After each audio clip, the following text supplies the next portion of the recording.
ਸੇਮਾ ਪਿੰਡ ਭੁੱਚੋ ਭਗਤਾ ਸੜਕ ਤੋਂ 3 ਕਿਲੋਮੀਟਰ ਦੇ ਫਾਸਲੇ ਤੇ ਆ।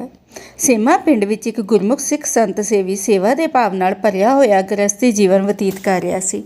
ਕਾਰੋਬਾਰ ਖੇਤੀਬਾੜੀ ਕਰਦਾ ਸੀ। ਪਤੀ ਪਤਨੀ ਦੋਨੋਂ ਇੱਕੋ ਤਰ੍ਹਾਂ ਦੇ ਵਿਚਾਰ ਰੱਖਣ ਵਾਲੇ ਸਨ। ਗੁਰਮੁਖ ਦਾ ਸ਼ੁਭ ਨਾਮ ਠਾਕਰਾ ਸਿੰਘ ਸੀ, ਜੋ ਇਸ ਸੇਵਾ ਭਾਵ ਰੱਖਣ ਵਾਲੇ ਪਰਿਵਾਰ ਨੂੰ ਸੇਵਾ ਕਰਨ ਦਾ ਸਮਾਂ ਨਸੀਬ ਹੋਇਆ। ਇਸ ਗੁਰਮੁਖ ਪਰਿਵਾਰ ਦੇ ਘਰ ਬਾਬਾ ਜੀ ਨੇ 2 ਸਾਲ ਦਾ ਸਮਾਂ ਬਤੀਤ ਕੀਤਾ। ਇਹਨਾਂ ਦੇ ਘਰ ਇੱਕ ਚੁਬਾਰਾ ਬਣਿਆ ਹੋਇਆ ਜੋ ਹੁਣ ਵੀ ਪੱਕਾ ਮੌਜੂਦ ਹੈ। ਉਸ ਵਿੱਚ ਬਾਬਾ ਜੀ ਦਾ ਆਸਣ ਸੀ। ਬਾਬਾ ਜੀ ਨੇ ਇਹਨਾਂ ਨੂੰ ਆਪਣੇ ਕੁਝ ਨਿਯਮ ਦੱਸੇ। ਪਹਿਲਾ ਇਹ ਕਿ ਸਾਡੀ ਬਾਬਤ ਪਿੰਡ ਵਿੱਚ ਕਿਸੇ ਕੋਲ ਨਾ ਚੰਗੀ ਤੇ ਨਾ ਮਾੜੀ ਗੱਲ ਸੁਣਨੀ ਤੇ ਨਾ ਹੀ ਆਪ ਕਰਨੀ। ਦੂਜਾ ਇਹ ਕਿ ਜਿਸ ਵਕਤ ਸਾਡੇ ਕੋਲ ਆਉਣਾ ਹੋਵੇ ਤਾਂ ਦਰਵਾਜ਼ੇ ਦੇ ਬਾਹਰ ਖੜੇ ਹੋ ਕੇ ਧੰਨ ਗੁਰੂ ਨਾਨਕ ਜਾਂ ਸਤਨਾਮ ਦੀ ਆਵਾਜ਼ ਦੇਣੀ। ਜੇ ਸਾਡੇ ਵੱਲੋਂ ਕੋਈ ਉੱਤਰ ਨਾ ਮਿਲੇ ਤਾਂ ਕੋਲ ਨਹੀਂ ਆਉਣਾ ਜਾਂ ਬੈਠਣਾ ਨਹੀਂ, ਵਾਪਸ ਚਲੇ ਜਾਣਾ। ਤੀਸਰਾ ਹੈ ਭੋਜਨ ਬਾਰੇ। ਇੱਕ ਦਰਮਿਆਨੇ ਆਕਾਰ ਦੀ ਮੁੱਠੀ ਆਟੇ ਦੀ ਲੈ ਕੇ ਉਸ ਨੂੰ ਖੰਡ ਦੇ ਮਿੱਠੇ ਪਾਣੀ ਵਿੱਚ ਗੁੰਨਣਾ। ਜਿਸ ਸਮੇਂ ਤਿਆਰ ਕਰਨਾ ਹੈ ਅੱਗ ਮੱਠੀ ਹੋਵੇ, ਪਰੌਂਠੇ ਉੱਪਰ ਥੋੜ੍ਹਾ ਥੋੜ੍ਹਾ ਘਿਓ ਪਾਉਂਦੇ ਰਹਿਣਾ। ਬਾਬਾ ਜੀ ਨੇ ਇਸ ਪਰੌਂਠੇ ਨਾਲ ਕਈ ਦਿਨ ਲੰਘਾ ਲੈਣੇ। ਸੋ ਇਹ 3 ਨਿਯਮਾਂ ਦੀ ਪਾਲਣਾ ਕਰਨਾ ਹੈ। ਹਰ ਵੇਲੇ ਪਾਣੀ ਦਾ ਬਰਤਨ ਬਾਬਾ ਜੀ ਆਪਣੇ ਪਾਸ ਰੱਖਦੇ ਸਨ।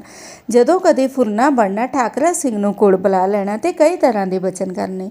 ਇੱਕ ਵਾਰ ਬਾਬਾ ਜੀ ਨੇ ਠਾਕਰਾ ਸਿੰਘ ਨੂੰ ਦੱਸਿਆ, ਠਾਕਰਾ ਸਿੰਘ ਜੀ, ਇਹ ਤੁਸੀਂ ਜਿਹੜਾ ਜਾਪ ਕਰਦੇ ਹੋ ਉਸ ਵਿੱਚ ਆਪਦਾ ਮਨ ਨਹੀਂ ਲੱਗਦਾ। ਇੱਕ ਵਾਰ ਤਾਂ ਇਹ ਸੁਣ ਕੇ ਉਹ ਹੈਰਾਨ ਜਿਹਾ ਹੋ ਗਿਆ ਤੇ ਕਹਿਣ ਲੱਗਾ, ਇਹਨਾਂ ਨੂੰ ਕਿਵੇਂ ਪਤਾ ਲੱਗਾ? ਫਿਰ ਥੋੜ੍ਹਾ ਸੰਭਲ ਕੇ ਬੇਨਤੀ ਕੀਤੀ, ਮਹਾਰਾਜ ਆਪ ਦਾਸ 'ਤੇ ਕਿਰਪਾ ਕਰੋ, ਮਨ ਕਿਸ ਤਰ੍ਹਾਂ ਲੱਗੇ, ਕੁਝ ਸਮਾਂ ਠਹਿਰ ਫਿਰ ਦੱਸਾਂਗੇ, ਬਾਬਾ ਜੀ ਨੇ ਫਰਮਾਇਆ। ਇਸ ਤਰ੍ਹਾਂ ਉੱਥੇ ਰਹਿੰਦਿਆਂ ਕੁਝ ਸਮਾਂ ਬਾਬਾ ਜੀ ਸਵੇਰੇ ਸਵੇਰੇ ਬਾਹਰ ਚਲੇ ਜਾਣਾ ਤੇ ਸ਼ਾਮ ਨੂੰ ਵਾਪਸ ਆ ਜਾਣਾ। ਕਈ ਵਾਰ ਰਾਤ ਨੂੰ ਚਲੇ ਜਾਣਾ ਤੇ ਸਵੇਰ ਹੋਣ ਤੋਂ ਪਹਿਲੇ ਘਰ ਮੁੜ ਆਉਣਾ। ਇਸ ਸਮੇਂ ਅੰਦਰ ਕਿਸੇ ਹੋਰ ਆਦਮੀ ਦੇ ਸਾਹਮਣੇ ਹੀ ਨਾ ਹੋਣਾ। ਕਦੇ ਜ਼ਰੂਰਤ ਮਹਿਸੂਸ ਕਰਨਾ ਤਾਂ ਦੁੱਧ ਮੰਗ ਕੇ ਛਕ ਲੈਣਾ, ਨਹੀਂ ਤਾਂ ਹਰ ਵੇਲੇ ਮਸਤੀ ਰਹਿਣਾ। ਇੱਕ ਵਾਰ ਸਮਾਂ ਆਇਆ, ਬਾਬਾ ਜੀ ਨੇ ਚੁਬਾਰਾ ਨਾ ਖੋਲ੍ਹਿਆ। ਠਾਕਰਾ ਸਿੰਘ ਉੱਪਰ ਚੜ੍ਹਿਆ ਤੇ ਧੰਨ ਗੁਰੂ ਨਾਨਕ ਦੀ ਆਵਾਜ਼ ਦਿੱਤੀ, ਪਰ ਆਪ ਅਡੋਲ ਰਹੇ, ਕੋਈ ਉੱਤਰ ਨਾ ਦਿੱਤਾ। ਠਾਕਰਾ ਸਿੰਘ ਵਾਪਸ ਮੁੜ ਆਇਆ ਤੇ ਆਪਣੀ ਪਤਨੀ ਨੂੰ ਕਹਿਣ ਲੱਗਾ, 3 ਦਿਨ 3 ਰਾਤਾਂ ਹੋ ਗਈਆਂ ਹਨ। ਬਾਬਾ ਜੀ ਜਿਸ ਰੰਗ ਵਿੱਚ ਬੈਠੇ ਸਨ ਉਸੇ ਤਰ੍ਹਾਂ ਚੌਂਕੜਾ ਮਾਰੀ। ਅੱਜ 4ਥੀ ਰਾਤ ਵੀ ਸ਼ੁਰੂ ਹੋ ਚੱਲੀ ਏ, ਸਰੀਰ ਦਾ ਕੋਈ ਅੰਗ ਵੀ ਨਹੀਂ ਹਿਲਾਇਆ। ਘਰ ਵਾਲੀ ਨੇ ਕਿਹਾ, 6 ਮਹੀਨੇ ਦਾ ਸਮਾਂ ਬਤੀਤ ਗਿਆ ਹੈ ਇੱਥੇ ਚਰਨ ਪਾਇਆ, ਪਹਿਲਾਂ ਕਦੇ ਵੀ ਇੰਨੀ ਦੇਰ ਸਮਾਧੀ ਨਹੀਂ ਲਈ। 1 ਦਿਨ ਤੇ ਰਾਤ ਤਾਂ ਪਹਿਲਾਂ ਵੀ ਲੰਘਾ ਦਿੰਦੇ ਸਨ। ਠਾਕਰਾ ਸਿੰਘ ਨੇ ਕਿਹਾ, ਹੁਣ ਕੀ ਹੋ ਸਕਦਾ ਹੈ? ਮੈਨੂੰ ਤਾਂ ਆਪ ਕੁਝ ਸਮਝ ਨਹੀਂ ਆ ਰਹੀ, ਮੈਂ ਕੀ ਦੱਸ ਸਕਦੀ ਹਾਂ? ਠਾਕਰਾ ਸਿੰਘ ਬੋਲਿਆ, ਤਾਂ ਫਿਰ ਅੱਜ ਮੈਂ ਵੀ ਰੋਟੀ ਨਹੀਂ ਖਾਵਾਂਗਾ, ਸਾਰੀ ਰਾਤ ਇੱਥੇ ਬਹਿ ਕੇ ਕੱਟਾਂਗਾ, ਤੂੰ ਆਪਣਾ ਭੋਜਨ ਕਰ ਲੈ। ਮੈਂ ਤਾਂ ਆਪ ਨੂੰ ਪਹਿਲਾਂ ਵੀ ਕਹਿ ਚੁੱਕੀ ਹਾਂ, ਕਈ ਵਾਰ ਖੜੇ ਖੜੇ ਹੀ ਸਾਰੀ ਰਾਤ ਲੰਘਾ ਦਿੰਦੇ ਹਨ, ਕਈ ਵਾਰ ਦਿਨ ਵੀ ਇਸੇ ਹਾਲਤ ਵਿੱਚ ਲੰਘਦਾ ਹੈ। ਜਦੋਂ ਤੁਸੀਂ ਪਿਛਲੇ ਸਮੇਂ ਵਿੱਚ 2 ਦਿਨ ਬਾਹਰ ਗਏ ਸੀ ਤਾਂ ਮੈਂ ਕਾਫੀ ਕੁਝ ਵੇਖ ਚੁੱਕੀ ਹਾਂ। ਇੱਕ ਦਿਨ ਮੈਨੂੰ ਕਹਿਣ ਲੱਗੇ ਦੁੱਧ ਚਾਹੀਦਾ ਹੈ। ਮੈਂ ਸ਼ਾਮ ਨੂੰ ਗਊ ਦਾ ਦੁੱਧ ਲੈ ਕੇ ਗਈ। ਉਸ ਸਮੇਂ ਮੰਜੇ ਤੋਂ ਹੇਠਾਂ ਖੜੇ ਸਨ। ਮੈਂ ਸਤਨਾਮ ਦਾ ਆਵਾਜ਼ਾਂ ਦੇ ਕੇ ਦੁੱਧ ਰੱਖ ਕੇ ਮੁੜ ਆਈ। ਅਗਲੇ ਦਿਨ ਸਵੇਰੇ ਜਾ ਕੇ ਸਤਨਾਮ ਦਾ ਆਵਾਜ਼ਾਂ ਦੇ ਕੇ ਕੁਝ ਛਕਣ ਲਈ ਲਿਆਉਣ ਲਈ ਬੇਨਤੀ ਕੀਤੀ। ਖੜੇ ਖੜੇ ਅੱਗੋਂ ਹੱਸ ਕੇ ਕਹਿਣ ਲੱਗੇ ਕਿ ਰਾਤ ਵਾਲਾ ਦੁੱਧ ਹੁਣ ਪੀਵਾਂਗੇ। ਮੈਂ ਕਿਹਾ, ਮਹਾਰਾਜ ਇਹ ਖਰਾਬ ਹੋ ਗਿਆ ਹੋਵੇਗਾ। ਤਾਂ ਕਹਿਣ ਲੱਗੇ, ਇਹ ਤਾਂ ਉਸੇ ਤਰ੍ਹਾਂ ਦਾ ਹੈ, ਦੇਖ ਲਵੋ। ਜਦੋਂ ਮੈਂ ਨੇੜੇ ਹੋ ਕੇ ਦੇਖਿਆ ਤਾਂ ਦੁੱਧ ਜਿਸ ਤਰ੍ਹਾਂ ਦਾ ਤਾਜ਼ਾ ਚੋਹ ਕੇ ਰੱਖ ਕੇ ਆਈ ਸੀ ਉਸੇ ਤਰ੍ਹਾਂ ਦਾ ਹੀ ਪਿਆ ਸੀ। ਇੱਕ ਦਿਨ ਪਰੌਂਠਾ ਤਿਆਰ ਕਰਕੇ ਲੈ ਕੇ ਗਈ, ਪਰਦੇ ਵਿੱਚ ਕੀਤਾ, ਵੇਖ ਕੇ ਕਹਿਣ ਲੱਗੇ, ਅੱਜ ਪਰੌਂਠੇ ਵਿੱਚ ਖੰਡ ਨਹੀਂ ਹੈ। ਇਹ ਸੁਣ ਕੇ ਮੈਨੂੰ ਆਪਣੀ ਗਲਤੀ ਦਾ ਅਹਿਸਾਸ ਹੋਇਆ। ਫਿਰ ਕਹਿਣ ਲੱਗੇ, ਹੁਣ ਖੰਡ ਅਸੀਂ ਆਪੇ ਪਾ ਲਾਂਗੇ। ਮੈਂ ਚੁੱਪ ਕਰਕੇ ਖੜੀ ਹੋ ਗਈ ਤੇ ਮਨ ਵਿੱਚ ਸੋਚਣ ਲੱਗ ਪਈ ਕਿ ਇਹਨਾਂ ਕੋਲ ਖੰਡ ਕਿੱਥੋਂ ਆ ਗਈ। ਸੋਚਦੀ ਹੇਠਾਂ ਆ ਕੇ ਆਪ ਜੀ ਨੂੰ ਤਾਂ ਭੇਜਿਆ ਸੀ ਕਿ ਬਾਬਾ ਜੀ ਨੂੰ ਖੰਡ ਦੇ ਕੇ ਆਓ। ਫਿਰ ਤੁਸੀਂ ਹੀ ਤਾਂ ਮੈਨੂੰ ਆ ਕੇ ਦੱਸਿਆ ਸੀ ਕਿ ਬਾਬਾ ਜੀ ਤਾਂ ਪਰੌਂਠੇ ਉੱਪਰ ਖੰਡ ਆਪਣੇ ਕੋਲੋਂ ਹੀ ਪਾ ਰਹੇ ਸਨ। ਹਾਂ, ਹੁਣ ਮੈਨੂੰ ਯਾਦ ਆਇਆ, ਬਾਬਾ ਜੀ ਨੇ ਮੈਨੂੰ ਕਿਹਾ ਸੀ ਕਿ ਇੰਨੀ ਛੇਤੀ ਕਰਨ ਦੀ ਕੀ ਲੋੜ ਸੀ। ਖੰਡ ਸਾਡੇ ਕੋਲ ਸੀ, ਤੂੰ ਬਾਹਰੋਂ ਕੰਮ ਤੋਂ ਥੱਕਿਆ ਹੋਇਆ ਆਇਆ ਸੀ, ਝੱਟ ਆਰਾਮ ਕਰ ਲੈਂਦਾ। ਫਿਰ ਮੈਂ ਬੇਨਤੀ ਕੀਤੀ ਸੀ ਕਿ ਮਹਾਰਾਜ ਅੱਜ ਗਲਤੀ ਨਾਲ ਪਰੌਂਠੀ ਵਿੱਚ ਖੰਡ ਪਾਉਣੀ ਭੁੱਲ ਗਈ ਸੀ। ਥੋੜ੍ਹਾ ਜਿਹਾ ਮੁਸਕਰਾ ਕੇ ਉਹਨਾਂ ਨੇ ਕਿਹਾ ਕਿ ਖੰਡ ਸਾਨੂੰ ਕੋਈ ਦੇ ਗਿਆ ਸੀ, ਸਾਡਾ ਮਤਲਬ ਹੱਲ ਹੋ ਗਿਆ ਹੈ। ਇਸ ਨੂੰ ਵੇਖ ਕੇ ਮੈਂ ਹੈਰਾਨ ਹੋ ਰਿਹਾ ਹਾਂ ਕਿ ਇਹਨਾਂ ਦੇ ਕੋਲ ਕੋਈ ਆਉਂਦਾ ਨਹੀਂ, ਇਹ ਆਪ ਕਿਸੇ ਕੋਲ ਜਾਂਦੇ ਨਹੀਂ, ਖੰਡ ਇਹਨਾਂ ਦੇ ਕੋਲ ਕਿਵੇਂ ਆ ਗਈ? ਇਹਨਾਂ ਸੋਚਾਂ ਵਿੱਚ ਡੁੱਬਿਆ ਹੀ ਮਨ ਪਤਾ ਨਹੀਂ ਕਿੰਨੀਆਂ ਹੀ ਸੋਚਾਂ ਸੋਚਦਾ ਚਲਾ ਗਿਆ। ਸਮਾਂ ਆਪਣੀ ਤੋਰ ਤੁਰਦਾ ਗਿਆ ਤੇ ਇੱਕ ਦਿਨ ਐਸਾ ਸਮਾਂ ਆਇਆ ਤੇ ਫਿਰ ਹੋ ਗਈ ਠਾਕਰਾ ਸਿੰਘ ਤੇ ਮਿਹਰ ਦੀ ਨਿਗਾਹ। ਸੇਵਾ ਵਿੱਚ ਵੀ ਰਿੱਧੀਆਂ ਸਿੱਧੀਆਂ। ਇਸ ਤਰ੍ਹਾਂ ਕੁਝ ਸਮਾਂ ਪਿੰਡ ਵਿੱਚ ਹੋਰ ਬਤੀਤ ਕੀਤਾ। ਇੱਥੇ ਹੋਰ ਕੌਣ ਆਇਆ, ਕਿਸ ਨੂੰ ਕਿਰਤਾਰਥ ਕੀਤਾ, ਕੋਈ ਸੋਝੀ ਨਹੀਂ ਪਈ। ਤਕਰੀਬਨ 2 ਸਾਲ ਇਸ ਚੁਬਾਰੇ ਵਿੱਚ ਗੁਜ਼ਾਰੇ। ਠਾਕਰਾ ਸਿੰਘ ਤੇ ਬਖਸ਼ਿਸ਼ਾਂ ਹੋਈਆਂ। ਇਹਦੀ ਘਰਵਾਲੀ ਦੇ ਫਿਕਰ ਦੂਰ ਕੀਤੇ। ਠਾਕਰਾ ਸਿੰਘ ਪਹਿਲਾਂ ਵੀ ਸਿੱਧ ਪੁਰਸ਼ ਹੀ ਸੀ, ਪਰ ਬਾਬਾ ਜੀ ਦੀ ਮਿਹਰ ਦੀ ਨਜ਼ਰ ਸਦਕਾ ਅਵਸਥਾ ਹੋਰ ਵੀ ਉੱਚੀ ਹੋ ਗਈ। ਉਸਨੂੰ ਕੁਝ ਅੰਤਰਯਾਮਤਾ ਵੀ ਹੋ ਗਈ। ਉਸਦੇ ਕੁਝ ਜ਼ੁਬਾਨੋਂ ਦੱਸੇ ਬਚਨ ਉਹਨਾਂ ਦੇ ਮੌਜੂਦਾ ਪਰਿਵਾਰ ਵੱਲੋਂ ਦੱਸੇ ਗਏ ਹਨ। ਪਹਿਲਾ, ਉਸ ਸਿੱਧ ਪੁਰਖ ਦੇ ਲੜਕੇ ਨੂੰ ਕਿਸੇ ਥਾਂ ਤੋਂ ਰਿਸ਼ਤਾ ਹੋਣ ਲਈ ਆਇਆ। ਜਦ ਘਰ ਵਾਲਿਆਂ ਨੇ ਰਿਸ਼ਤੇ ਬਾਰੇ ਠਾਕਰਾ ਸਿੰਘ ਤੋਂ ਸਲਾਹ ਪੁੱਛੀ ਤਾਂ ਉਹ ਬੋਲਿਆ, ਛੋਟੇ ਨੂੰ ਰਿਸ਼ਤਾ ਲੈ ਲਵੋ, ਵੱਡੇ ਨੂੰ ਨਹੀਂ ਲੈਣਾ। ਪਰ ਘਰ ਵਾਲੇ ਨਾ ਮੰਨੇ। ਜਦੋਂ ਵਿਆਹ ਕਰਨ ਲੱਗੇ ਤਾਂ ਠਾਕਰਾ ਸਿੰਘ ਨੇ ਦੂਜੀ ਵਾਰੀ ਬਚਨ ਕੀਤਾ ਕਿ ਇਹਦੇ ਫੇਰੇ ਦੁਪਹਿਰ ਤੋਂ ਬਾਅਦ ਕਰਨੇ। ਘਰ ਵਾਲਿਆਂ ਨੇ ਉਹ ਵੀ ਅਣਸੁਣੀ ਕਰ ਦਿੱਤੀ, ਕਿਉਂਕਿ ਉਸ ਵੇਲੇ ਦਿਨ ਚੜ੍ਹਨ ਤੋਂ ਪਹਿਲਾਂ ਹੀ ਫੇਰੇ ਹੁੰਦੇ ਸਨ। ਲੜਕੀ ਵਾਲੇ ਇਸ ਗੱਲ ਨਾਲ ਸਹਿਮਤ ਨਹੀਂ ਸਨ। ਫਿਰ ਤੀਸਰੀ ਵਾਰ ਬਚਨ ਕੀਤਾ ਕਿ ਜਦੋਂ ਲਾਵਾਂ ਫੇਰੇ ਹੋ ਜਾਣ ਤਾਂ ਮੁੰਡੇ ਕੁੜੀ ਦੇ ਕੱਪੜੇ ਲਾ ਕੇ ਸਾੜ ਦੇਣੇ। ਉਹ ਬਚਨ ਵੀ ਕਿਸੇ ਨੇ ਨਾ ਮੰਨਿਆ ਤੇ ਆਖਰ ਫਿਰ ਜਿਸ ਸਮੇਂ ਵੱਡੇ ਲੜਕੇ ਦੇ ਫੇਰੇ ਸ਼ੁਰੂ ਹੋਏ ਤਾਂ ਮੁੰਡਾ ਲਾਵਾਂ ਵਿੱਚ ਹੀ ਸਖਤ ਬਿਮਾਰ ਹੋ ਗਿਆ। ਬੜੀ ਮੁਸ਼ਕਲ ਨਾਲ ਫੇਰੇ ਲਏ। ਜਲਦੀ ਜੰਝ ਵਾਪਸ ਘਰ ਪਹੁੰਚੀ। ਘਰ ਪਹੁੰਚ ਕੇ ਆਪਣੀ ਮਾਂ ਦੇ ਚਰਨੀ ਹੱਥ ਲਾ ਕੇ ਕਹਿਣ ਲੱਗਾ, ਮਾਂ ਜੀ, ਆਪਣੀ ਨੌਂ ਦੇ ਸ਼ਗਨ ਕਰ ਲਵੋ, ਮੇਰੀ ਤਿਆਰੀ ਹੈ। ਇਤਨਾ ਹੀ ਕਹਿਣ ਤੇ ਚੱਦਰ ਤਾਣ ਕੇ ਲੰਮਾ ਪੈ ਗਿਆ ਤੇ ਪਰਮੇਸ਼ਰ ਨੂੰ ਪਿਆਰਾ ਹੋ ਗਿਆ। ਆਖਰ ਫਿਰ ਵਿਆਹੀ ਹੋਈ ਲੜਕੀ ਛੋਟੇ ਮੁੰਡੇ ਦੇ ਲੜ ਲਾਈ। ਇਸ ਤਰ੍ਹਾਂ ਕਈ ਬਚਨ ਹੋਰ 7 ਹੋਏ।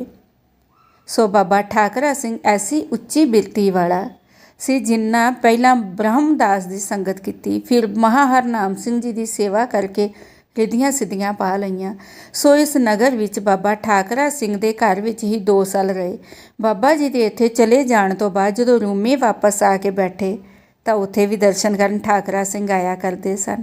ਐਸੇ ਸਮਰੱਥ ਸੰਤ ਜਿਨ੍ਹਾਂ ਦੀ ਚਰਨ ਛੋਹ ਠਾਕਰਾ ਸਿੰਘ ਨੂੰ ਵੀ ਮਿਲ ਗਈ ਸੀ।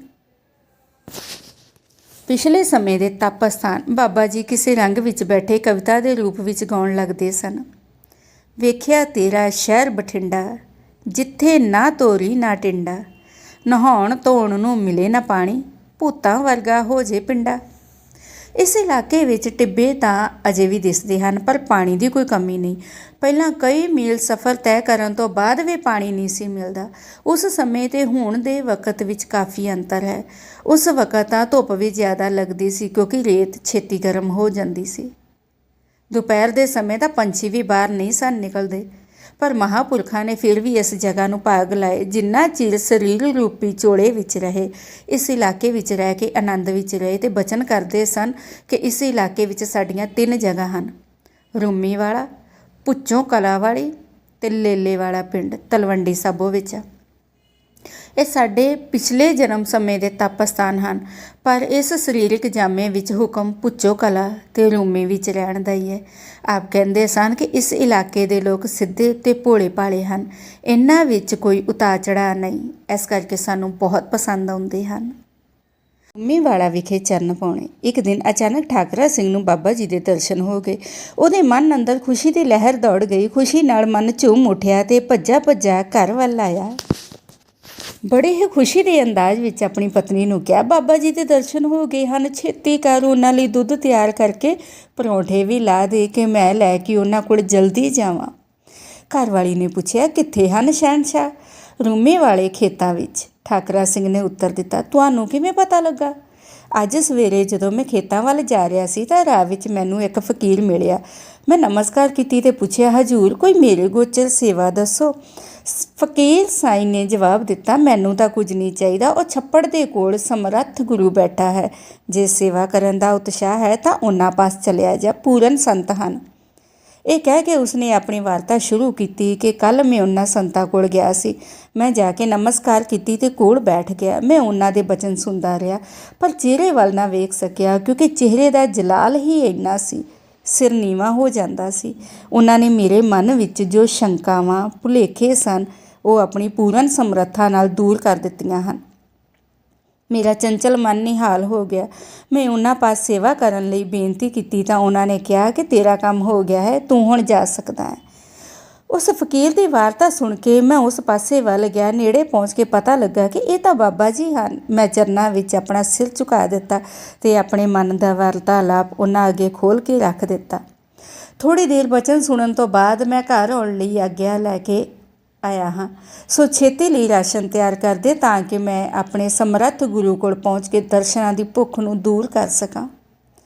पत्नी ने राशन तैयार कर दिता ते आप एक परौंठा सत्कार नाल कपड़े विच लैके दुध बर्तन विच पा के घड़ा पानी दा चुक के बाबा जी पास आ पहुँचिया ते सीस निवाया।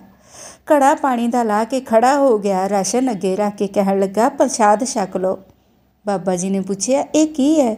बर्तन विच दुध ते परौंठा है महाराज, ठाकरा सिंह ने कहा। लोड़ अनुसार बाबा जी ने प्रसाद छक लिया ते हत्थ साफ करके ठाकरा सिंह नूं पुछण लगे, ठाकरा सिंह साडे चले जाण तो बाद तेरे ते की बीती? ठाकरा सिंह ने बीते नूं मन विच लिया के ठंडा हौका लैके विथिया शुरू की। पातशाह, जदों आप चले गए मन ने बड़ा विलाप किया, दिल बुझ गया सी, मन विच कई तरह के ख्याल आ रहे सन। फिर एक दिन तुहाडा कीता होया बचन मेरे मन विच आया कि ठाकरा सिंह तैनूं किसे समय फिर मिलांगे। यही धारना मन विच लै के मैं आसां दे महल उसारदा रहा हाँ कि किते तां दर्शन होणगे। पर पहलां आप दा बचन करते हुंदे सी कि ठाकरा सिंह तेरा मेरा पिछले जन्म दा संबंध है। फिर मन पापी विच ख्याल आउंदा किते अगले जन्म विच ही ना कह गए होण। सो अज मेरे मन दे उतार चढ़ाव शुरू हो गए ते मन नूं शांति हो गई है। ये सुन के बाबा जी ने बचन किया, ठाकरा सिंह तेरी सेवा परवान है, असीं तां इस तरह ही आउंदे जांदे रहांगे। तेरा अगले जन्म का जो ख्याल है वो छड्ड दे, हुण तू जन्म मरण तो रहत हो गया है। ठाकरा सिंह ने हथ जोड़ के बेनती की, महाराज जे तुठे हो तां मेरा की, मेरी औलाद का भी अपने चरनां विच निवास कर दिओ, इन्हां दा जम्मण मरण कट दिओ। बाबा जी ने बचन किया, चंगा जिवें तेरी खुशी है हो जाएगा। सो इवें ही होया। ठाकरा सिंह दे दो सपुत्तर सन, वड्डा सुंदर सिंह ते छोटा राम सिंह। ये भी जन्म मरण तो रहत हो गए, अगली पीढ़ी परमात्मा दे चरनां नाल जुड़ी रही। महाराज आप इत्थे किन्ने समय तो बैठे हो? ठाकरा सिंह ने पूछया। तेरे घर विचों जाण तो बाद पिंड दे छिपदे वल ਜਿਹੜੇ ਉੱਚੇ ਰੇਤ ਦੇ ਟਿੱਬੇ ਹਨ ਉਹਨਾਂ ਦੇ ਵਿਚਕਾਰ ਰਹਿ ਕੇ ਕੁਝ ਸਮਾਂ ਬਤੀਤ ਕੀਤਾ। ਉਸ ਤੋਂ ਬਾਅਦ ਉਹ ਸਾਹਮਣੇ ਕਿਸ਼ਨ ਸਿੰਘ ਜੀ ਦੇ ਖੇਤਾਂ ਵੱਲ ਥੜੇ ਵੱਲ ਇਸ਼ਾਰਾ ਕਰਕੇ ਰਹੇ। ਉੱਥੇ ਖੇਤ ਵਾਲੇ ਨੇ ਸਾਨੂੰ ਖਿੱਚ ਕੇ ਇੱਥੇ ਛੱਡ ਦਿੱਤਾ। ਉਸ ਤੋਂ ਬਾਅਦ ਇੱਕ ਫਕੀਰ ਰਾਤ ਰਹਿ ਕੇ ਗਿਆ ਸੀ। ठाकरा सिंह ने कहा, उस फकीर ने ही मैनू आप जी बारे दस्या ही। फिर बेनती की, पातशाह सर्दी का मौसम आ गया है, आप दे रहण लई कोई उसारी कर दईए। हजूर ने बचन किया, ठाकरा सिंह जगह आप ही बन जाएगी, तू आप ही कदे कदे मिल जाया कर। हजूर आप इन्ने ताकत दे मालक हो के भी दुनिया विच इउं विचर रहे हो, इतनी वड्डी समर्था ते पर्दा क्यों पा के रखिया है? बाबा जी ने हस के कहा, अजे समा नहीं है। दुनियावी मनुखा नूं जिवें किसी चीज़ की लोड़ होवेगी परमेश्वर के हुक्म नाल दिंदे रहांगे, सानू तां इसे तरह रहण दा हुक्म है। लोड़वंद नूं निरंकार आप ही पछाण करन दी बुद्धि बख्शेगा। बाबा जी सवेरे आप लई की हाज़र करां? बाबा जी ने बचन किया, थोड़ा जिहा दुध लैके आउणा। ठाकरा सिंह सिर झुका के घर वल नूं चल पिया। इस तरह इत्थे भी सेवा करदा रहा। ਇੱਥੇ ਬਾਬਾ ਜੀ ਕੋਈ 10 ਸਾਲ ਤੱਕ ਰਹੇ। ਇੱਥੇ ਬਾਬਾ ਜੀ ਦੇ ਪ੍ਰੇਮੀ ਆਉਂਦੇ ਰਹੇ।